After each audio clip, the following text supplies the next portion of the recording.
Hi, my name is Tom Laessig and I am a Certified Hypnotist. And in this video, we're going to explain the mind model and how hypnosis can make valuable changes in your life as you prepare for your first hypnosis session. Let's look at a diagram of the mind model. In our mind model, there are two parts of your mind, the conscious mind and the subconscious mind. The conscious mind is everything you are holding within your awareness. It's where you make decisions, analyze things, and have your short-term memory. The conscious mind is small relative to the subconscious mind. In fact, there is some research that says the conscious mind can only hold 7 bits of data, plus or minus 2. Ever wonder why ideas can suddenly vanish from your mind? It's because your conscious mind had to make room for a new thought.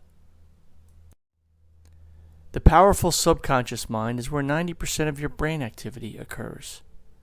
It contains your beliefs, your imagination, your emotions, your long-term memory, and all of your habits, both good and bad. It is also your protector.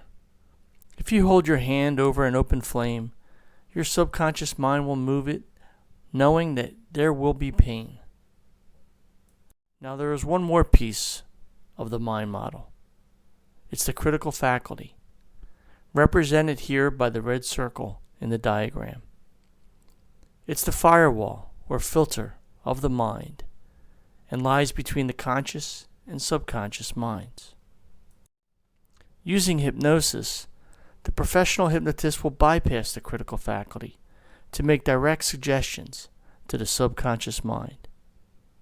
Now I would like to go into more detail about the critical faculty and its purpose. The subconscious mind cannot evaluate a suggestion. It's non-judgmental. That leaves it pretty vulnerable. So let's remove the critical faculty.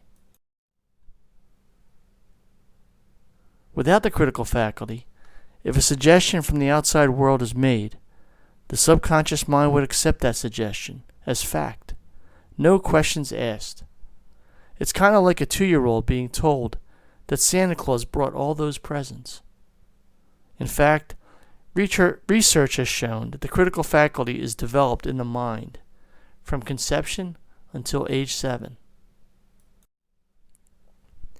The critical faculty exists to protect the vulnerable nature of the subconscious mind. The critical faculty takes every incoming suggestion from the outside world and stops it. It then compares that incoming suggestion to everything we believe on that subject. If the new suggestion is not in harmony with an old belief, the critical faculty stops the new suggestion and rejects it.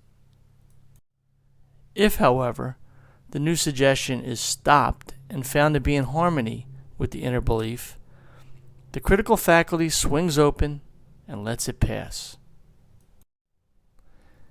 Every time a new suggestion is found to be in harmony with our existing beliefs, the weight of the new suggestion is compounded into the existing beliefs. That is why changing a habit is so difficult. It's why willpower is powerless over imagination. Most habits are formed early in childhood or as a teenager, as minds are most open to new beliefs learned from the environment surrounding them. Has your spouse ever said to you, "You sound just like your father"? Well, you probably do, because the things he has told you while you were growing up have been compounded in your mind over and over again. Now, when you wake up in the morning, do you need that cup of coffee before you get started? You may not need it, but you grab a cup anyway, because it's a habit developed over many, many years. The good news is that these compounded beliefs that form habits can be changed. As I explained, hypnosis bypasses the critical faculty and allows the hypnotist to make direct suggestions to your subconscious mind. Suggestions that will make a positive change in your life. We will use the power of your imagination and emotion to begin that change using hypnosis. So what is hypnosis? Hypnosis is any time your mind wanders away from what is currently happening. In fact, you may be in a trance right now as you watch this video. You are actually in trance very often during the day. When you are in your car and drive from point A to point B, you may not even remember making turns or applying the brake. It just happens. When watching a movie, you may be so engrossed in the characters that you start to cry when something bad happens, like the death of a character.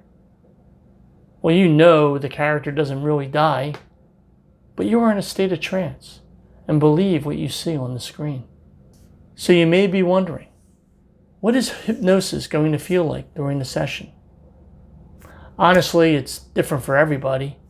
Some people experience just a profound relaxation. Others feel a light or floating sensation.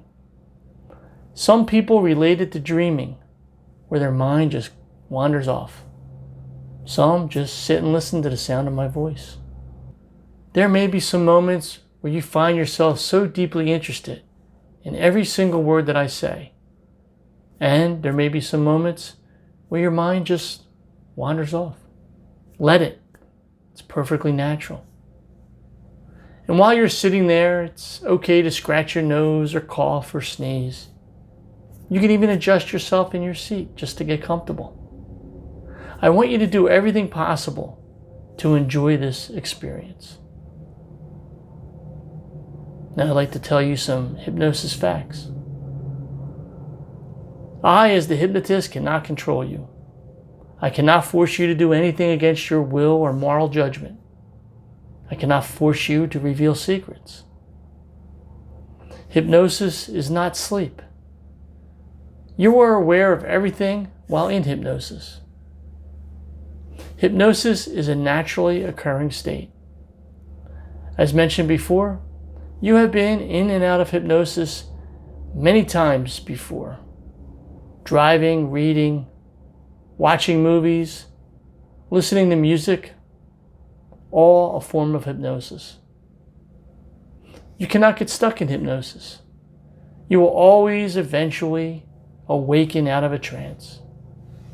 Now, are you ready to enjoy your hypnosis experience?